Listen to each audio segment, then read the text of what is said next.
And good morning, ladies and gentlemen. This is Mr. Kazarian, and welcome to episode 20 of my Let's Play series. All right, folks. So, episode 20. What are we doing today?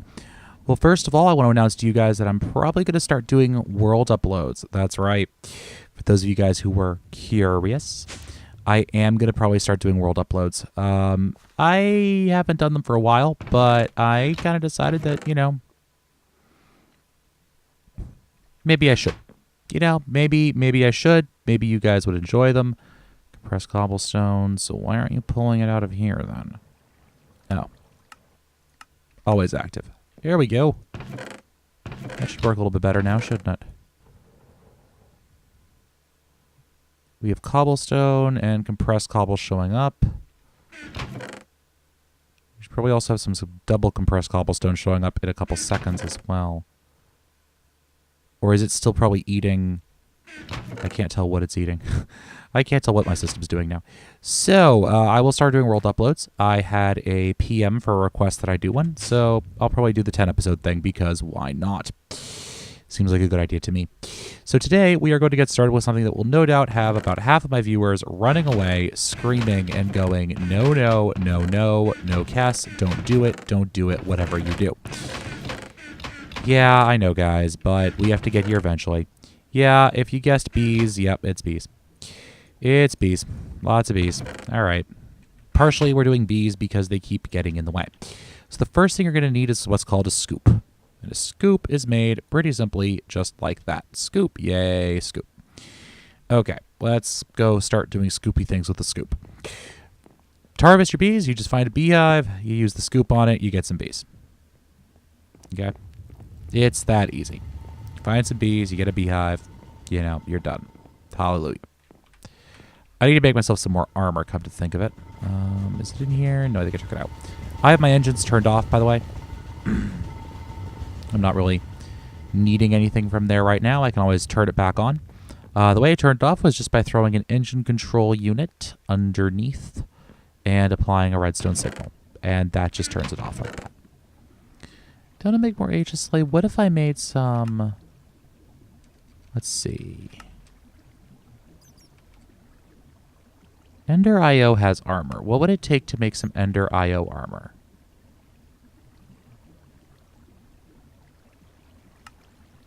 Ender fragment, Ender pouch. Filters chargeable items. Ooh, that's actually a pretty cool upgrade there. Okay, the dark iron stuff. Oh, it's just dark steel. Okay. So, dark steel, dark steel, dark steel. Alright, and what do I need to make dark steel? Iron, coal, and obsidian. How much obsidian do I got? 33. Huh. Alright, what if I do this then? Well, like 33 dark steel. Why not? We'll throw that in there. That'll run. Alright, let's go find some more bees. So I guess we'll do some dark steel armor. That actually... Let me come back once that's done. Because I just realized that I don't think I actually have enough armor to survive going outside. Yeah, that would probably be a good idea. Alright, so I'll come back in just a few minutes once this is done and I've cooked up that dark steel. You guys saw it's just some of my obsidian, iron, and this coal dust in an alloy smelter. So I'll be back in a few minutes. And we're back. We have some work we need to do. So, after finding some emeralds, which after satisfying myself that I don't have the resources or any easy way to make emeralds, after hunting some down, get some vibrant alloy, get some nuggets, and we're missing one vibrant alloy. Get one more vibrant alloy. There we go. And we surround emeralds with vibrant alloy to get these vibrant crystals. Awesome. Now, let's run over here back to our forge because we have some more work we need to do. You could upgrade this armor, and it's actually quite cool. It is chargeable, and it is upgradable. So we're just going to put our hammer, our anvil, right here for right now. And then just right-click on that to get some items. Now, if we... Come on, that's not what I wanted to do.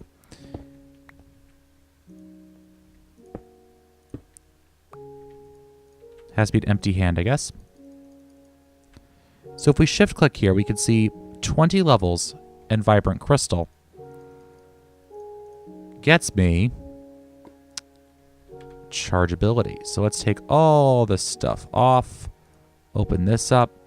And let's do that. Plus a Vibrant Crystal. Oops. Weep.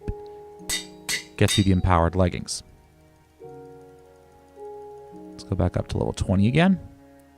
Let's get our helmet. Or no, let's do our breastplate. And don't forget, we have a bunch of levels in that drum up above us as well. So even if I run out right now, it's not going to matter much. And then finally, not what I wanted to do. There we go. And let's empower this as well. Shiny.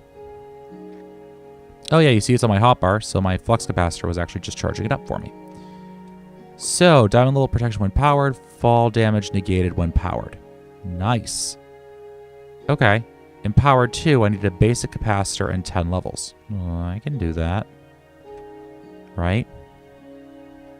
Basic capacitor and then 10 more levels? Yeah, we can manage 4 basic capacitors. Of course we can. Alright, so now you just need to remember how the heck basic capacitors work. Now if I remember, it's like this. 4 of those. Oh, we should just look it up. Basic capacitor. Okay. Okay, we need gold, copper, and redstone. So, we just get 4 copper. I think I have, actually, some gold nuggets. There we go. And 8 redstone.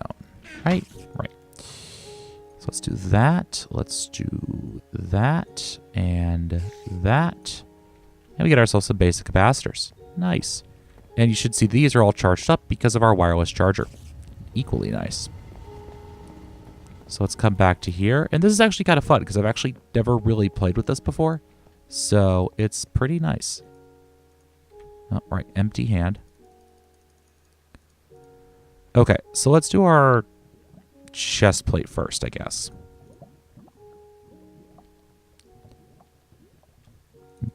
There we go. Okay, and then I need a double layer capacitor. Ooh, that's really cool, actually. All right. That's really quite awesome. 10 levels. We're out of levels. But you know what? Actually, I think we're good enough here. That should provide me a decent amount of protection. And even if it's damaged, I can still repair it. So that's at least good. It's not 100% energy base. So it's not, you know, perfect, let's say. But it's better than not. So let's just junk this stuff away.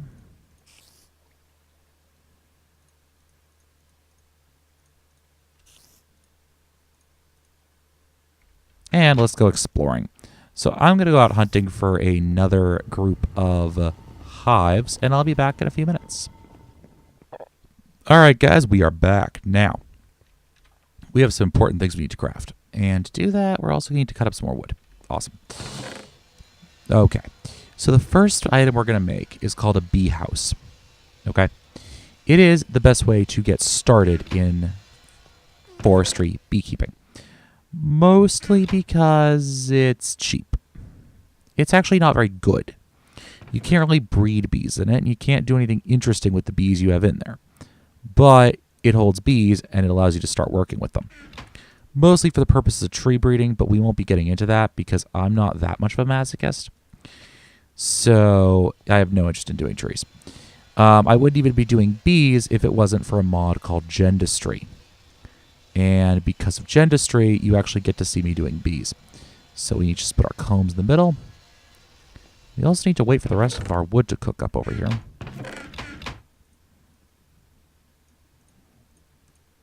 There we go. And we won't use that last set, actually. Because we'll get more from these bees. So the first thing we're going to have to do is we're going to have to get our butts outside. All right. Yeah, I'm sorry, but the bees need to be able to see the sky. They don't like being completely underground, you know. So we're going to have to get them outside and show them, you know, a nice time out there. So let's jump out to here. Open up at the door. They can see the sky right here. 1 and 2. And all you got to do is put your bees in and put your bees in. Awesome. Now, these bees have different traits, but we're going to have to get into that later because we don't actually have the resources yet to work with what I want to do for bees. So the next thing we're going to have to make is something to process the combs with. The combs, yeah. Bees produce combs, as you can see. They're not just for crafting things, they can also give you product. Okay. Comb processing. How do we do that? Well, that's a pretty good question. And let's see, you got any on me? No, I don't. All right, so let's grab some tin. Let's grab some copper. And let's take a look at making a centrifuge from forestry. A sturdy casing, which is just bronze, some glass. Okay. So how do we make that? Well, we make some bronze like that. We make ourselves that sturdy casing. We get ourselves 2 pieces of glass. We put the glass up and below, the sturdy casing in, and some copper like that to get ourselves the centrifuge. Nice. Very nice. And I'm just going to stick the centrifuge right in there. Awesome. Now, it should have power. Okay. So, if I take this comb, and first let's just chuck it in here. If I take the comb and throw it in, I'm going to get myself a couple little things. A honey drop and some beeswax. Awesome. Beeswax was actually far more important in the olden days. I love how I say the olden days. In the olden days, back when we did not have, when Buildcraft pipes were basically the only way to transfer fluids, beeswax could be turned into waterproofing. Now it's a little different. I mean, we can use it for wax casts. Capsules are useful. Water, you know, get some candles, you know, and get candles and scented paneling, and you can crate it up, and you can make scented gears, and you can make wood polish from extra trees, and yeah, you have a bunch of stuff you can do. Yeah. What we're really after, though, is that honey drop for a very specific reason. And if I look at that honey drop, let's go into its uses. Oops, not what I wanted. All right, uses. Depleted honey crystal, catalyst, stamps, you know, that sort of stuff. However, under shapeless crafting, we could use a pot from Harvest Craft to turn it into sugar. Well, isn't sugar what I'm lacking a bunch of? Yes, it is. So all I have to do is put the pot in, put the honey drop in, and out we get some sugar. Boom. Nice. So now we actually have some way to get sugar a little bit more reliably than this crap. Though that's actually grown a little bit. Nice. Let's just chuck the sugar in there. And that should turn on, and we should actually have something running. As you can see, this guy's shut down. We have that running. That's still empty. Hopefully that'll build up enough fluid, considering the steam power is essentially free, that we won't have to worry about that much when we do have to turn it on, but I ain't holding my breath. Now, one other thing we can do, by the by, is to increase our sugar production in general. We can get ourselves, let's see, we want to get ourselves what's called a pulverizer, and that is from thermal expansion. Pulverizer. So I just need to take a machine frame. Okay, we can do this. Oh, perfect. So I can just go copper. We'll get ourselves a tin gear. I do need to grab some sand to cook it up, however. Yeah, plenty of sand left. That's good. So let's just chuck you in there. Do. Thank you. Do I have any iron on me? Now I do. So let's do this and that for the machine frame. And then I, of course, need the piston, the 2 flint, and the 2 copper gears. Okay. Well, we can do that. Let's get our 2 copper gears. We need the wood for our piston from somewhere. In my inventory, of course. piston wood. We get that. We need that. And a singular piece of redstone and 2 flint. So that goes there. We get our piston, our machine frame, our flint, our copper gears, our gold, and 2 more redstone. And of course, nothing's cooperating with me today. So let's put that there. Redstone, redstone, reception coil, and pulverizer. Awesome. So we're just going to set him down. We'll stick him right here.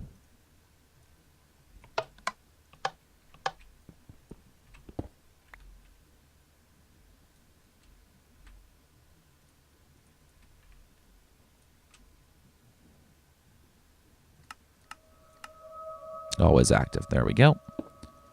And we're just going to go over to here and collect ourselves that sugarcane that's grown up. It took its sweet time, by the way.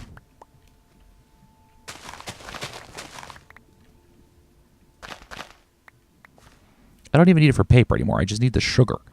Like, that's literally it. I need the sugar. So let's run back to here. And all we need to do is go to our pulverizer. That's the sawmill, Cass. Go to our pulverizer, shove the sugarcane in there. And what we should see is sugar showing up fairly quickly in here. Because if we check sugarcane recipes, we can see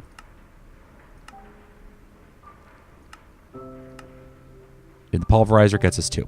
We could use the grinder to get 3, but that requires the use of a grinder, which I have no interest in working on right now. And that just got us 30 sugarcane, or 30 sugar out of, 1 sugarcane. So now we have 2 methods of producing decent amounts of sugar. We have good armor, and we've started with the bees. You can see we're getting some yeast now. And that yeast is being turned into that, which is being cooked up. I switched this out because it was too slow, which is turning into that, which is filling this guy up with ethanol. Hey, look, 50 minutes of fuel in there now. Nice. I think 1 millibuckets a minute, I think. So he's filling up quite nicely. That will act as a buffer eventually. And all these things are pretty much set. I think you're actually full on loop now. Yeah, you are. Look at that. You're full. That's good. And that means that you'd be filling up. Good, good, good, good, good, good. How many? Yeah, perfect. All right, great. We're actually doing pretty good here. All right. So now that that's pretty stable, we have that done. I'm going to come back in just a few minutes once our bees have made some progress. So I'll be right back. And we're back. All right, so one more thing to notice about bees. Notice how they're not running because it's raining, right? Right. That is not specific to every bee. That's not a global trait, basically. Bees, some bees can run at night. Some bees can run in rain. Most bees can't. But we're going to get ourselves a type of bee that actually will run no matter what time or day is going on. We actually kind of already got it, but, let's get some more saplings. Refill this thing.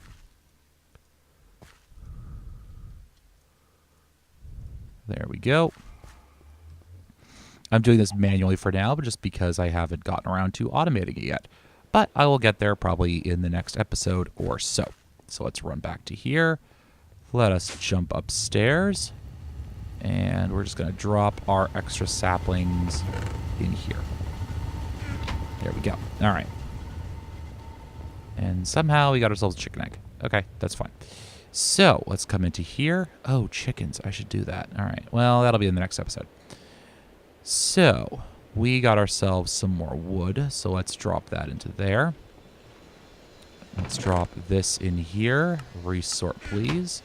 We'll get, let's see. I have 3 more princesses. So let's do that. Should have a fair amount more wood in there. I want to go over here. And let's do that. And we'll drop that in there. 2 more bee houses for me. Awesome. Let's do this just so it's ready. Okay. So the other type of bee I'm going to get are the rocky bees. The advantage of rocky bees is they'll literally run anytime and any place. I'm going to put them outside just because that's where I'm putting the rest of my bees, but I don't even need to. I could actually just put them, right downstairs in the basement. So let's drop 1, 2, and let's go you and you. And I don't have another rocky drone. And these things, trust me when I say this, do not, and I repeat, do not produce more than 1 drone. When these guys die out, they will. These ones don't. All right, so let's drop these guys in there. All right, so now that I have that going, I am probably going to end the episode here, I think. And I will see you guys in the next episode when we're going to work on farming just a little bit more. We have some things we want to get set up, and, we need to do that. So, guys, this has been Mr. Kassarian. I want to thank you all for watching. If you enjoyed this episode, please give me a like, a comment, or a subscription. Let me just point out quickly, I'm not going to be focusing a lot on bees. I actually hate bee breeding myself. And probably in the next few episodes, we're going to get something that will make that significantly easier once a bug gets fixed. So, guys, thank you so much for watching. And as always, happy mining.